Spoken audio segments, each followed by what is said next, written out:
કે અંગ્રેજો અધિકારીઓ અમારી જમીન લઈ જશે તો મેં એમને સમજાવેલું, અંગ્રેજો અધિકારીઓ તમારી જમીન માથા પર ઉચકીને લઈ જઈ શકે. ઘણા જેલવાસો ભોગવેલા, ઘણી ચળવળો, ઘણા આંદોલનો, પણ પછી અંગ્રેજોને દેશમાંથી કાઢી નાખી એ જ છૂટકો કર્યો. આઝાદી પછી ઈચ્છા તો વડાપ્રધાન થઈ શકત, પણ મહાત્મા ગાંધીજીના ઈચ્છાને માન આપી વડાપ્રધાન પદ પણ જવાહરલાલ નહેરુને આપ્યું.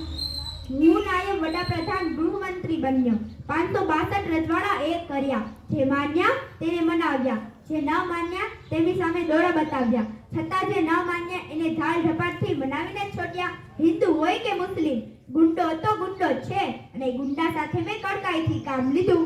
ગાંધીજી રિસાય તો ભલે ને રિસાય, હું કાયરનો કટ્ટર શત્રુ છું. હું કહું છું, કાજુ સિંહનું નાખો, ન્યાય ખાતર અન્યાય સાથે લડતા શીખો, અને ખાસ આળસ છોડો, દર છોડો, કુસમ છોડો, કાયરતા છોડો. હિંમત રાખો ને ભારત માતાના એક લાડકા બેટા બની બહાદુર બનો.